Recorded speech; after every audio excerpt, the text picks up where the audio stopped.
On with the show.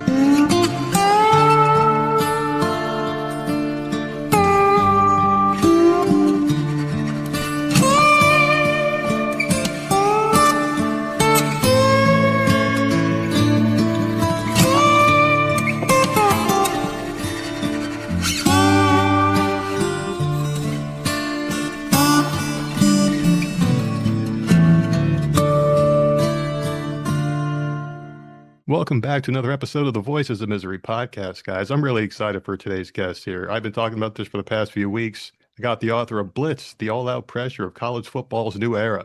Today's guest, he played college football. He was a quarterback coach for the Penn State Nittany Lions and even ran for political office as a registered Democrat. You guys, if you know college football, you know the last name. Jay Paterno's our guest. Welcome to the show, sir. Thanks. Great to be here. Hey, man, I appreciate you coming on. I got a lot of questions for you. I'm very excited. I'm a big football fan, admittedly not a big college football fan. I grew up in New Jersey, so Rutgers, not really much to talk about there, but I'm really excited for your conversation, sir. I'm guessing you're a Giants fan. Yes. Yes. Oh, my goodness, man. You know, we got Harbaugh this year. We got Odell Beckham Jr.'s back. He's got some options. I think we're going to have a good year, but I've been saying for the past 10 years now.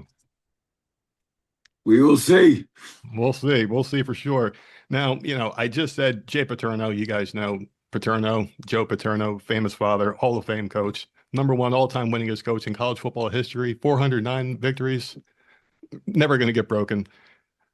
What was it like growing up with the most accomplished college football coach in the history of sports? It's hard to compare it to anything else because it's the only thing I know. But with anything else in life, there were times when, everybody, no matter who your dad is, who your parents are, whatever the situation is, there are things in life you get dealt a hand of cards, and there's some good cards, some bad cards. Obviously, a lot of great cards. I mean, I've got to be around a lot of exciting things. But on the flip side, there were times where, he wasn't, back then recruiting was, you'd leave Sunday night and come back Friday. So there were times where we wouldn't see him for, 5 days or whatever. And he'd come home. And when he was home, he was spending time with the recruits that were visiting. A lot of people pulling a lot of different directions. So he missed out on some things. But at the end of the day, as I got older, I started to appreciate and understand that there was a bigger picture here. There were, especially if I started coaching, the impact that coaches have on the young people they coach. So there was an element where you share him with other people that maybe when I was younger, you resented at times when they weren't there. But, now that I'm older, I get it. Oh, absolutely. Now, not only was he your dad, he was also your coach. Yeah. Now, did you deal with any of those kind of pressures? Because you got to imagine, I mean, you're playing under your father. You're going to have those issues where, hey, Nepo kid, he's playing. Of course, his dad's going to give him special treatment. How did he balance being your coach and son? Well, if anything, he got from instead of special treatment to overly demanding treatment. I think the first practice that we were in full pads, guys just knocked the crap out of me. It was one of those things that I kept getting up, and every time I get up, I'm like, I look over and he'd be laughing. And it was kind of one of those things where he was like, there's some guys in this team that have been waiting 3 or 4 years to take a shot at me because you're the next best thing, so deal with it. So, I dealt with it. And, I understood, I think after I was on the team for a while, the guys in the team got to understand that, I wasn't there just simply because who my dad was, but also in terms of that I was one of them, that I wasn't a guy sitting there that was going to run back and say, this is going on, that's going on. In fact, my dad never even asked me. There was one time he actually came to me and asked me about a player in the team because they were concerned about a drinking problem that the player was having and some other rumors they had heard. It wasn't a matter of we want to you turn this guy in. We want to help this guy if there's something that we're missing there. And the guy in question didn't have any issues. So it ended up being okay. Oh, awesome. Now, the thing about this is your dad is Joe Paterno, obviously, and having that last name has a lot of pressure. So I got to ask you, what the hell were you thinking getting into the same profession, being a coach with your dad? That's like being Michael Jordan's son and playing guard for the Chicago Bulls. Yeah, well, I knew I wanted to coach all along. So it was just one of those things. So when I got into it, the best thing I did is I left for 5 years. So I went to University of Virginia, went to James Madison, went to University of Connecticut, and coached at those places before I came back to Penn State. And when the job opening happened at Penn State, it wasn't Joe's idea. It was guys on the staff that said, look, nobody knows this place better. Nobody's going to be more loyal to this place. And we know what kind of recruiter and coaches guy is. We think you ought to bring him back. We think that's best for the program. So that's why he brought me back. Now, obviously, the guys in the staff knew that, and the guys around the program knew, but people on the outside didn't know that, or that wasn't part of it. And even if you tell them that, some people don't care. But I just felt like this was a profession that I could get into and have an impact on young people on and off the field, and have some fun doing it. I mean, and it was rarely ever a job. It was more of a passion. Now, did you find that people were taking a little bit harder on you because of who your father was, or do you think it was a little bit easier for you to get in? Some of both. I mean, some people, in college football, Joe had a reputation for not violating NCAA recruiting rules and all this kind of stuff and doing things a certain way. So there were coaches that probably wouldn't talk to me because of that, because they were doing things in their program that maybe they didn't, that weren't above board. And then there were other coaches that, throughout the history, a couple of guys I worked for had worked at Penn State at one time and were aware of me and aware of what it all stood for. And so that in that term, some of that made it a little bit easier because they know who you are, they know where you're coming from. So it's not necessarily that they want to hire you because of who your dad is. They hire you because they have familiarity with you. And that's really what it comes down to. And I tell people all the time, especially young people, network all you can, because the more people hear your names, the more your name keeps coming around. There's a familiarity that comes with it. Absolutely, and that's very fair. Now, I only got two more questions about your dad here. Just one of them is very selfish. I just wanted to know why he never coached in the NFL. I know he had an offer from, I think it was the Steelers and the Patriots at one point in time. Yeah. Why did he stay in college? Steelers, Patriots, Giants, by the way. Ooh. But he never felt like that would be his thing. Part of it was this educational mission that he really believed in, being able to make an impact on young people's lives. And he felt like in the NFL, you wouldn't get that. You were getting more of a grown man type thing. But the Patriots was a great offer at one point. The Giants at one point, it would have been maybe I can't remember the exact year. I think it was in the '80s. And Wellington Mara and his brother were co-owners of the team, and his brother had died. His nephew had the other 50%, so it was a 50-50 partnership. And they didn't always see eye to eye on things. So one of the things Joe put into his demands, if he were going to consider it, was he wanted 1% ownership of the team, 0.5% from each guy, so that whenever there was an argument, Joe would always be the swing vote. And the nephew knew Joe's relationship with Wellington Mara. They had a great relationship over the years, and was not going to go along with that at all, because essentially he knew he was handing over control of the team to Wellington on most issues. All right, now let's play a hypothetical what if scenario here. What team do you think he would have gone with in the NFL, and how do you think that would have shook out if he would have made that leap? Oh, I don't know. I mean, the Patriots job it was late 72, I think, or late 72. And he took the job for about 3 hours, and he heard my mom in the middle of the night, heard my mom crying, and he called the Patriots in the morning and said, I can't go.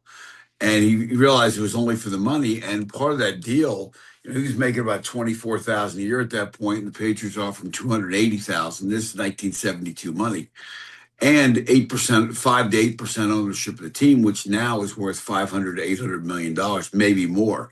So, but I think he would have done well. But I think he would have gotten bored. I think coaching the same guys back then, 7, 8, 9 years. I don't think he would have really felt like he was doing the kind of things he wanted to. But the guy was smart enough to compete and coach and win at any level, and would have really, really probably done well. Awesome. Yeah, that would have been great to see how it would have fared with my Giants, man. That would have been Yeah. something else. Oh my I goodness. mean, We could use it. The Steelers was the other one. The Steelers were the Rooneys. He was very close with the Rooneys as well, so that was another one that would have been a fit. Yeah. Oh, great. All right. Now, last question about your dad here. This is more of a whole family question here. Now, after the career that he had, seeing him go through all these things over the years, being proud of your father, and everything finally coming to a head, 2007, Hall of Fame.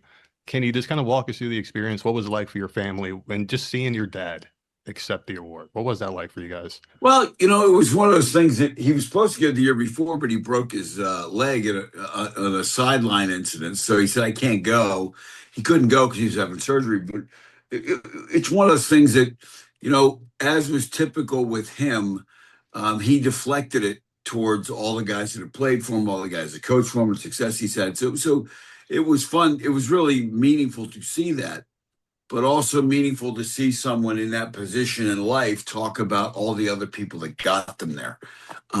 He had asked me to help him maybe write up some comments for the speech that he gave in New York City on that. And then, he said, Jay, he said, I appreciate your input. He goes, but I got some other things I want to put in there. So he ended up writing his own and did a great job. But it was a lot of fun to see him and be part of that and know that he's part of that history forever. That's something else right there. That is incredible. That's just a moment that you're going to have forever. You can tell your Yes. kids about it. And yeah, it's just amazing. Now, I want to move over to your coaching career here a little bit. And, you coach for over 20 years, 17 of them with Penn State. The same school that your dad coached at for so many years. I think you're crazy for taking on that. I don't know how you did it, man. You got a lot of guts, a lot of balls there. But I want to ask you about dealing with the parents because a lot of times you get these kids coming in there and they're told they're special their entire lives from the times they're in Pee Wee football, the high school football, because they're always the stars, the ones that make it to the big leagues and college football. How do you deal with the parents that have these expectations for their kids, but you really see where their ceiling is at? How do you deal with those kinds of situations?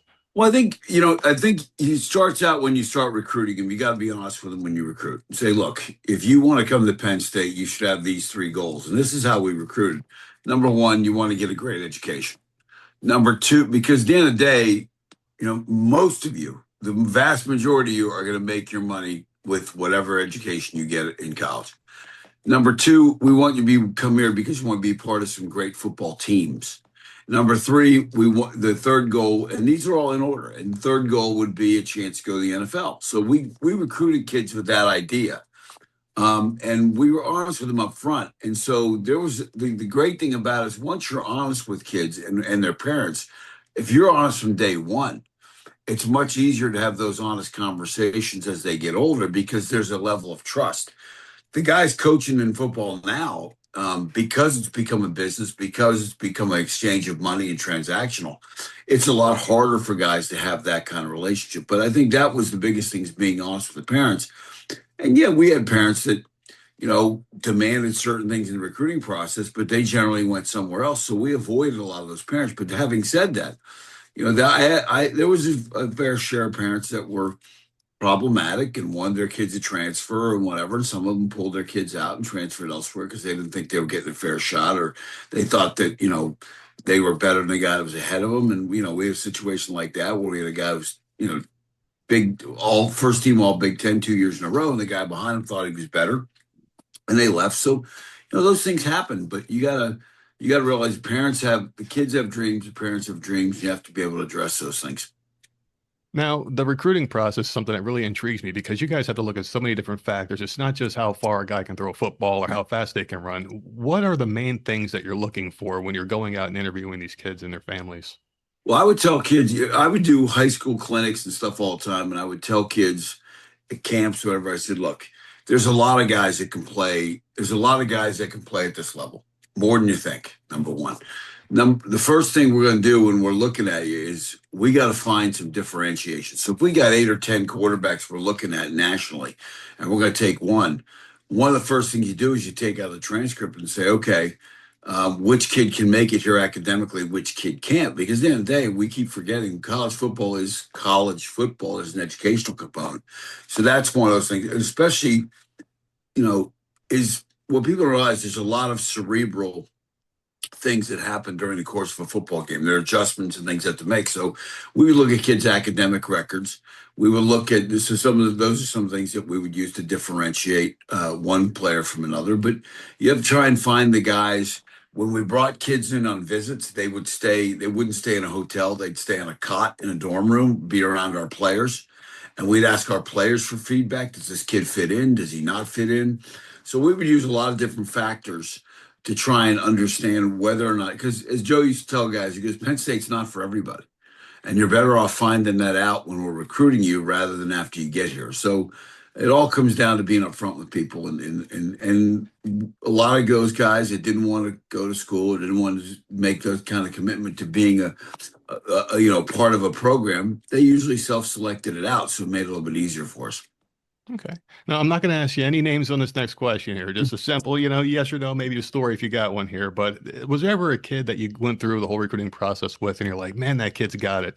And then you get him out in the field and he just doesn't have it. Just one of those that you wish you can get back. And maybe on the flip side, one that you saw that you were like, you passed on, and then you see this kid killing it in another school. Oh, it happens all the time.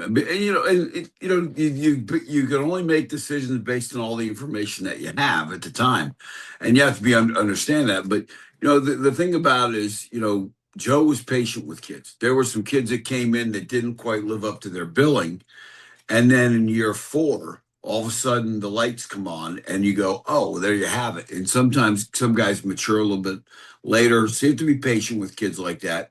We were not into running kids off, which, happens a lot now. We recruited them. We brought them here. We made our evaluation. So if they're not quite as good as we thought, it's not his fault. It's our fault. So we'll honor that academic scholarship. We'll help them get the education they want and get on with things. Or if they want to leave because they think they can play somewhere else, then we'll certainly do that. There were kids that went. There were kids that went to other schools that you didn't think could do it, and they did. Even there were kids that on our own staff, when we were recruiting them, there was differences of opinion. And I'll give you an example. Sean Lee, who played for the Cowboys. Sean Lee was a safety in high school, and I looked at him on film and said, I'm not sure he can get big enough to be a linebacker. The guy recruiting him, Tom Bradley and Ron Vanderlyn, were sold on him and knew more about him than everybody else on the staff. So we deferred to their opinion. And then he got here and he was a great player and he had a great career in the NFL. So even among staff members, you sometimes have difference of opinions. Oh, I'd imagine it happens all the time. You got so many guys involved in the process, you're going to bound to have disappointments and things like that and setbacks. Now, really quick, just to get off of the college football, after you coached, you did run for lieutenant governor of Pennsylvania as a registered Democrat. Yeah.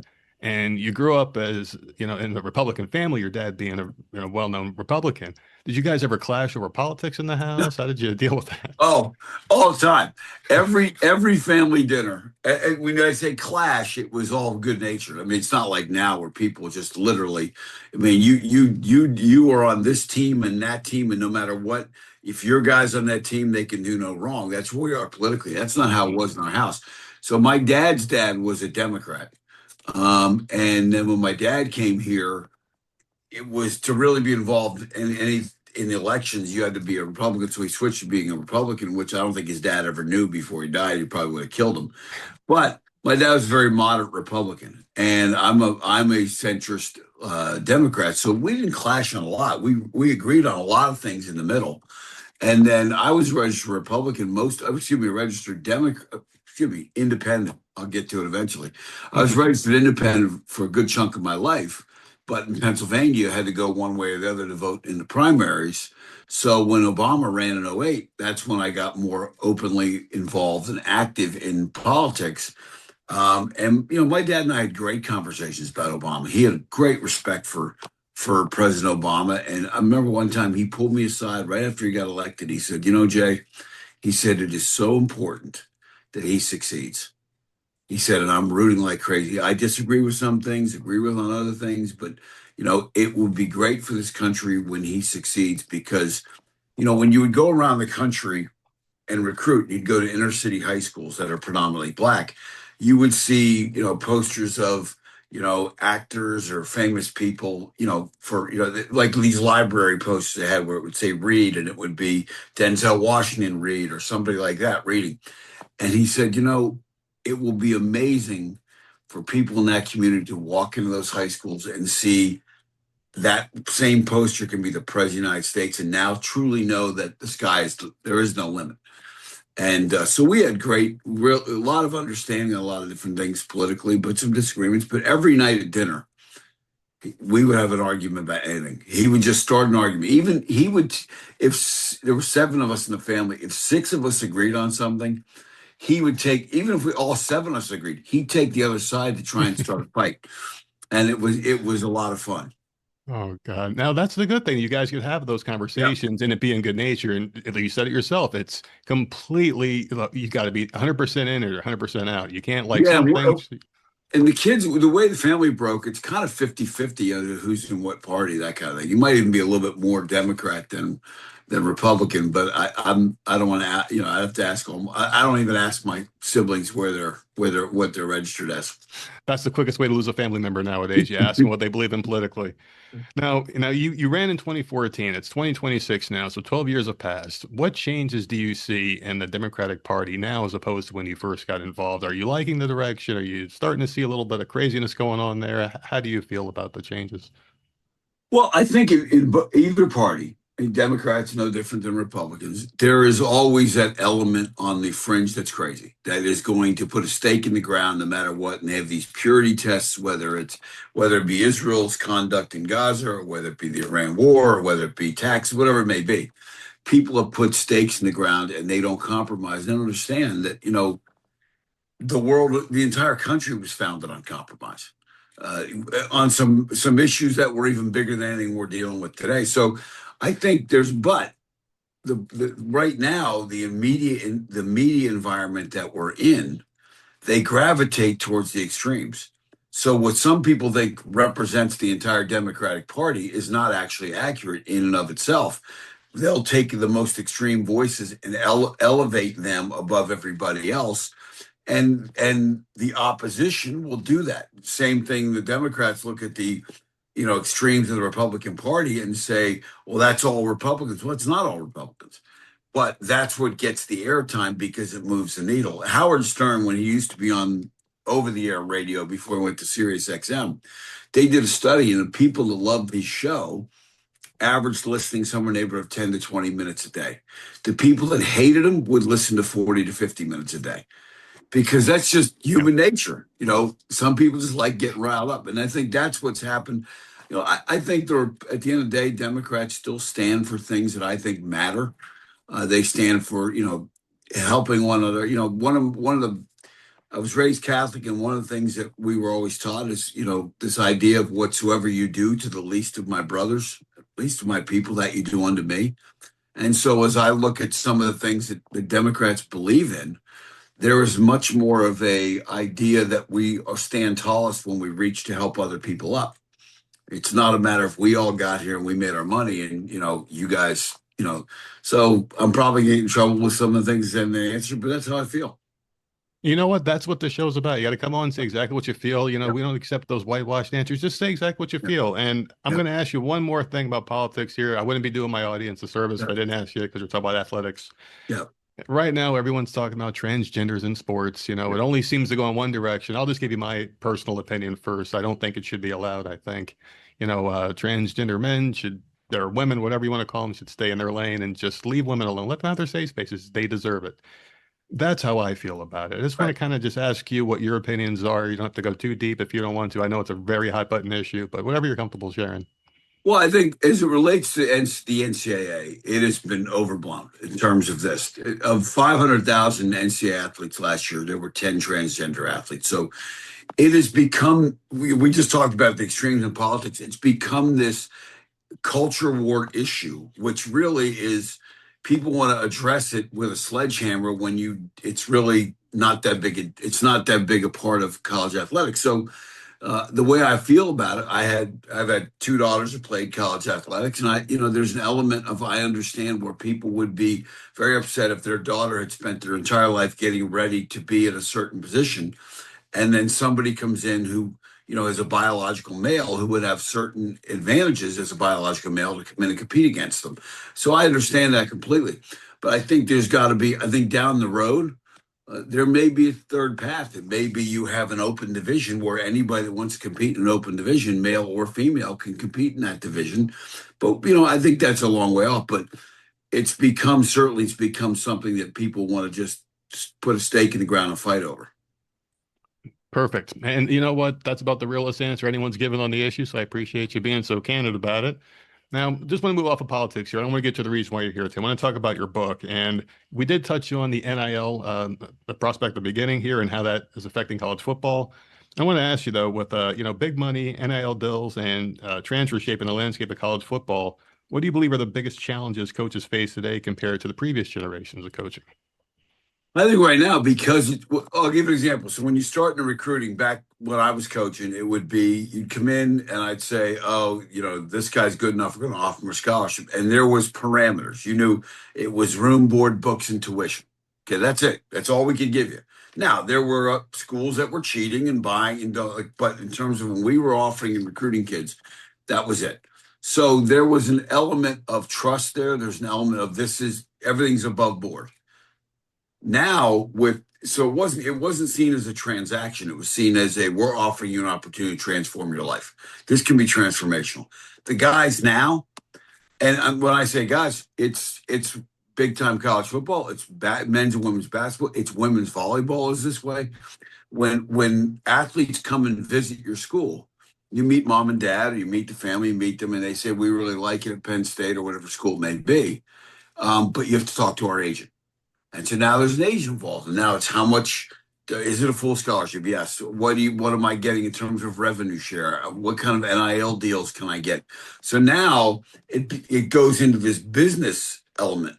Schools have GMs now that they didn't have, and they've got to manage essentially a salary cap and how much money they have. So when the coach is talking to a player now after they get in their campus, there's this kind of element of money that's hanging over everything beyond just the relationship between the coach and the player. And I think that is much more difficult. And they're at a disadvantage because, the coach is seen as part of the machine, so to speak. So I don't envy the guys who have to do that. But I think you are seeing some coaches, Ryan Day at Ohio State, Dan Lanning at Oregon, Marcus Freeman at Notre Dame, Matt Campbell, our new coach at Penn State, I have great respect for. But there's an element of coaches that are trying to make this about more than the money, that we're trying to make this about teaching them things and educating them. So I think those guys will succeed long term because of that. Now, do you see this as a positive or a negative for the game? And what are some of the potential downsides that you see? Well, I think it can be a negative of the game if one of the things that has to happen is there's a bill in the Senate that won't get voted on until September. We're hoping to get it out of the Senate in August, but it'll get voted on in September. Where you're trying to put some parameters in right now. I mean, if you're an NFL fan, you sit here and go, okay, at the end of every year, every player on my team is an unrestricted free agent. I have no control over them, and then there's not an NFL draft. So every player coming out now, you have to contact that guy. Would you be interested in us? How much would it take? So now everybody's a free agent, whether it's guys that are going to be rookies, guys that have been with your team for 9 years. If Jackson Dart came in and said, I'm an unrestricted free agent, we go to the Cowboys or wherever, or the Eagles or whatever, that would drive people nuts. And that's happening every year. Quarterbacks are so even when they're in their own conference. So I think there needs to be we need to get some control over that. And to do that, we have to give the athletes some things, and they've got to be able to willing to give up some things. And I think the legislation would have done that. So I think we've got to get kind of a control on that, control on costs. We'd be realistic. Most athletic departments now you're looking at, where they had no payroll, so to speak, 3 years ago. Some of them were spending $40 and $50 million, and they're going to donors and saying, write us checks. And that's not really a business model. There's a lot of challenges. But I think at the end of the day, if the programs that are doing things right, the programs that are taking care of players, the programs that are helping them develop and understand and get educated and all the things that come with it, I think college athletics, college sports can be a great tool for helping young people become leaders in the future. Excellent. Now, speaking of challenges, writing a book is a huge undertaking, takes a lot of effort, takes a lot of time. What inspired you to write this book, Blitzed? I may just be not wired correctly, I think is what it really comes down to. I think what it is I've been around the game for so long. I wrote a book about my dad. I wrote a book about 6 years ago about what it was like, college football was like at that time, called Hot Seat, which is really the prequel to Blitzed.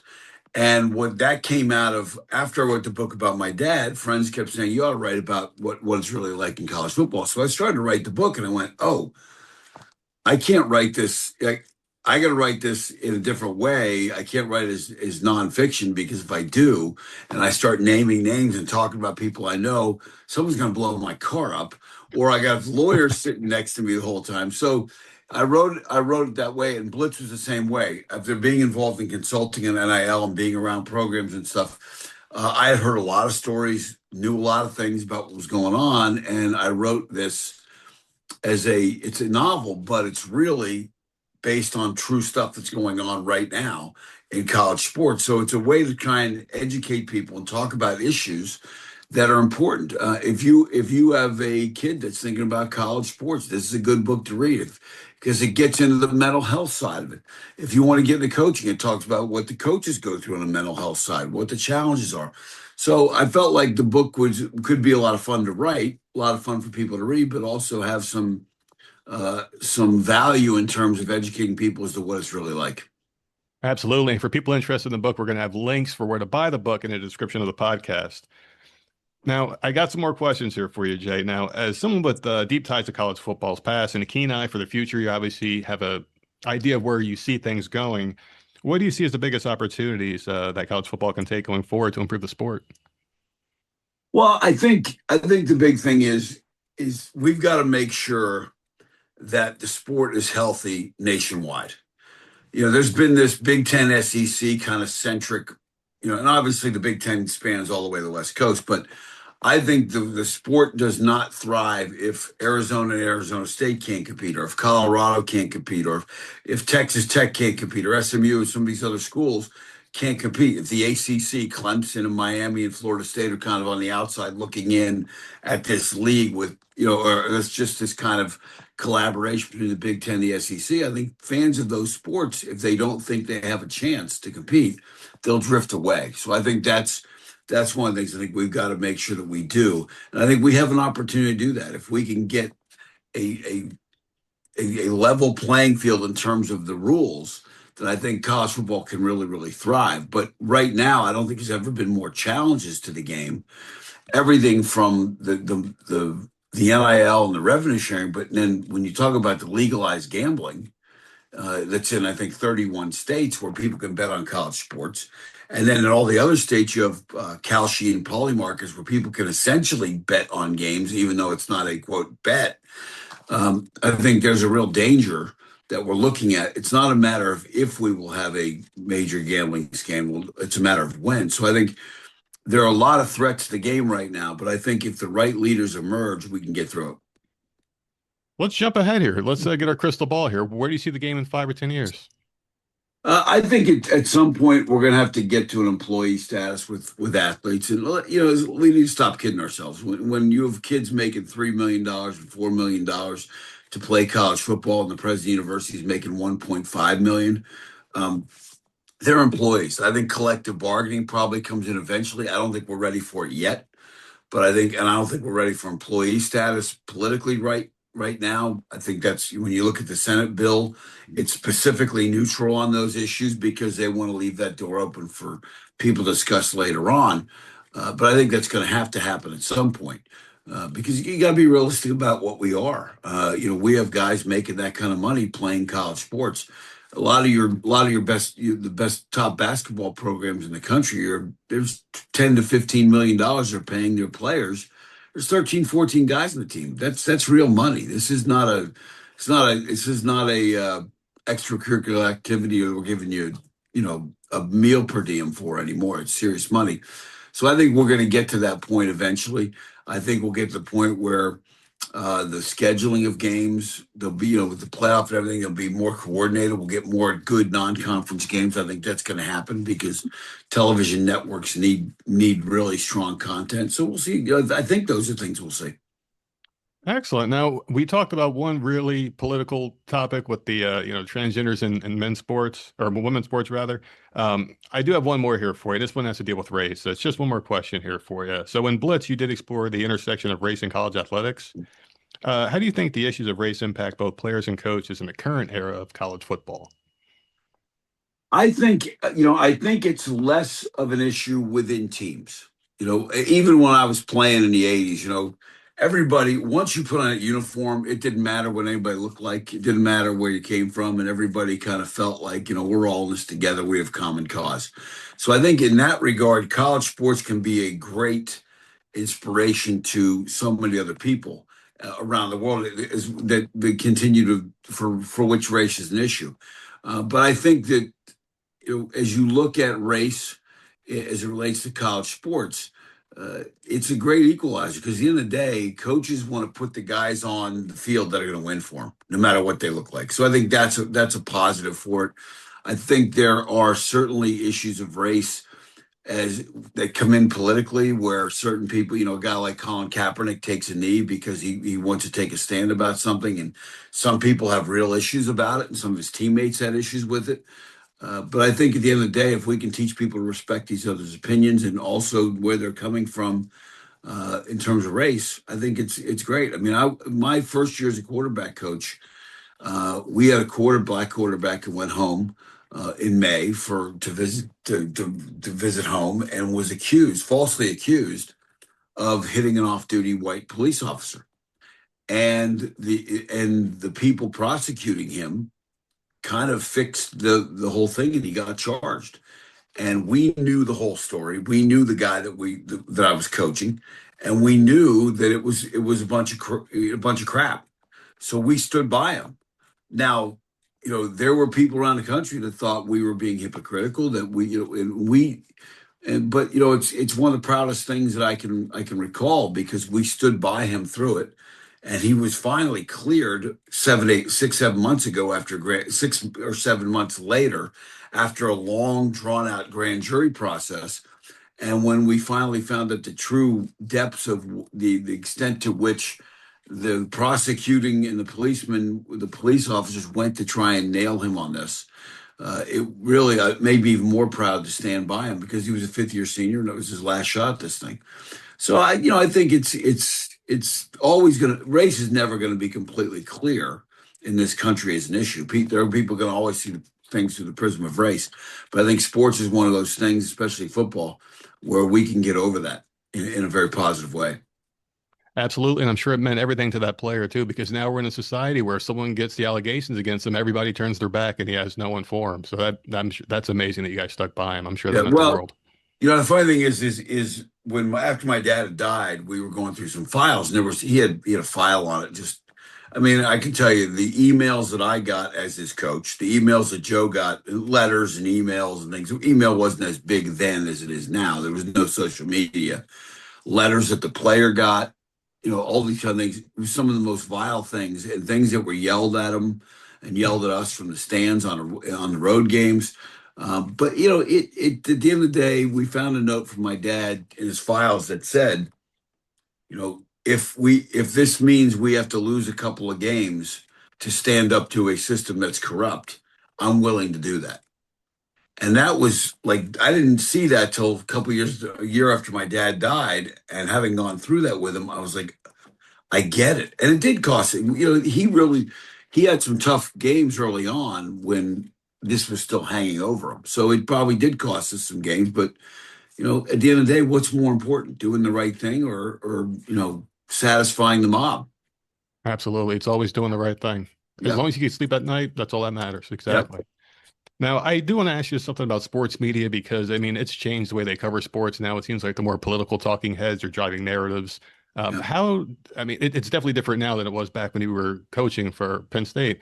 How would you have dealt with the social media pressures out there, just the media constantly trying to bring up division and just trying to get into your locker rooms? How do you shield your players from that?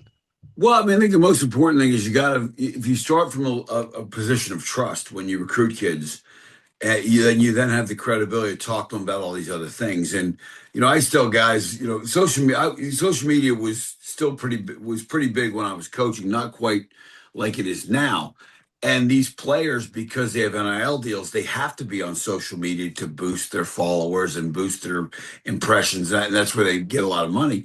So they're going to be exposed to it more and more often. And I don't think most schools, and when I started consulting in NIL, it's one of the things we talk about all the time is do not underestimate how difficult this will be on your student athletes.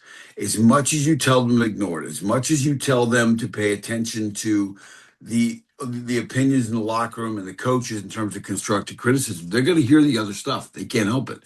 And if they don't look for it, there's always a friend or a brother or a mom. Oh, I can't believe what they said about you on social media. I mean, when I was coaching, people would write things negatively about me and I would ignore it, except my brother would call me, can you believe they said this about you? I said, well, I didn't know until now. What are brothers for, right? And like, if I don't read it, it doesn't exist, but that's just the way it is. But I think you got to understand, my dad used to, at one point I was thinking about running for Congress. So I went down to DC, had some meetings, and Joe Biden, who I'd gotten to know, was vice president at the time. And he said, when Jay's done with all these other meetings, send him over. So I went over to the White House and had a meeting with him. And he said to me, he goes, understand, he goes, he was talking about my dad. He goes, 90% of the people in this country know exactly what kind of person your father was. The other 10%, you never had them, you're never going to get them. The hell with them, because nothing's unanimous. And my dad used to tell us, Jay, we believe Christ was the Son of God. He had 12 apostles, and even he lost one of his 12 apostles. So even it wasn't even unanimous for him, and he's the Son of God. So who the hell do you think you are? You want everybody to like you. And that's, that's the way to look at it. And you got to tell people, and the ultimate advice I used to tell guys, and Joe used to tell us, is don't get in a pissing contest with a skunk, because you're not going to win. So if you want to get back and forth on social media, they've got more time and they've got less to do than you do. So just let it go. And don't, and do not swing at every pitch. They're going to say things that is so out of whack that you can't possibly do anything good with it if you try and respond to it. It's just got to ignore it. Yeah, they're constantly trying to get a reaction where they got a cell phone interface recording, calling you names just because they want you to swing. There's just so many pressures out there for these guys now. And it's easy to say that when you're in your 40s and 50s, to a 19-year-old, 18-year-old, because for them, they've been raised in an era where that social media account and that phone is the end-all be-all. And they're following people for whom no one ever criticized them, and everything's always perfect, and they're always in the right yacht in the Mediterranean at the right time, whatever it may be. So there's an unrealistic expectation of what life is. Absolutely. Now, just a few more questions here in closing. You've worn a lot of hats in your life and in your career. What is the most rewarding thing that you've done in your career and in your life? Oh, I think probably being a parent. Even when I wasn't doing as good a job maybe as I thought I could have. I think that's the biggest thing, is you have these people that are in your house that every day are looking to try and learn things from you. And it wasn't till when my dad died is when a lot of it really came full circle to me, because I was remembering things he had said to me. And there were times I'd say, you remember when you said this? He goes, not really. And you realize that as a parent, everything you say and everything you do in front of them, they're absorbing. So I've tried to be really, really careful about those things. But I think that's the rewarding thing, is when you can help young people. And that's why coaching was such a thrill for me. Was, there were guys I had that came in that thought they had all the answers, and then they find out they don't have all the answers. And then 3 or 4 years later, they have all the answers again. And you watch them grow and mature. And I think that's really, knowing that you've had an impact on someone's life is intensely rewarding. Absolutely. That is something, if you can leave this world knowing that you've helped impact someone's life positively, you've lived a good life. That's what my dad always said too. So of everything that you've done, I mean, you've lived quite a few lives. You've been extremely successful in your life. What's next that you haven't done yet? What is next for Jay Paterno? I have no idea. It's a good question. I don't know. I usually, I have things in front of me that I'm working on now of that, I can't even, if you take your eye off what you're doing now to think about what's further down the road. And it was the same way when I was coaching, every once in a while I'd get a call, but hey, we think about leaving or, where do you see your, and I say, look, I just got to worry about the next game and the next recruit, whatever it may be. So I don't know what else is out there. I'd like to, win the lottery and spread the money all over the place and, have you leave myself just enough so I could do nothing but write and hang out or, buy an NFL team and make myself the head coach. Maybe that would be fun or manage the Red Sox. And I know you're from Jersey. I know that's a bad word. I'm a Mets fan. Yeah, yeah, but I mean that's my it would be fun to I don't know. I mean it'd be fun to go see all 30 baseball stadiums. I've been to a chunk of them, but not it just I don't know. That's a tough question.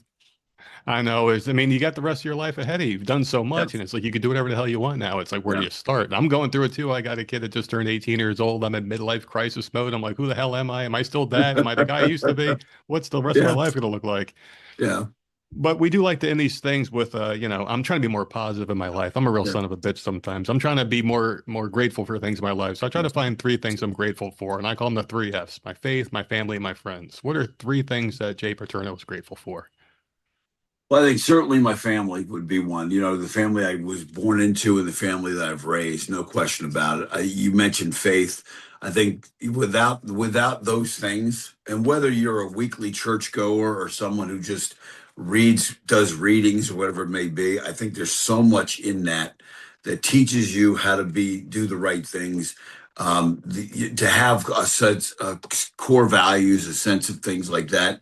And I think I'm grateful for the fact that I've been fortunate to have good health at this point in my life. That, as we all know, that could change, but those are three things I think that really really matter to me. Awesome, sir. Where can people find everything Jay Paterno? Where would you like to direct our listeners to check out all your content and buy Uh, the book?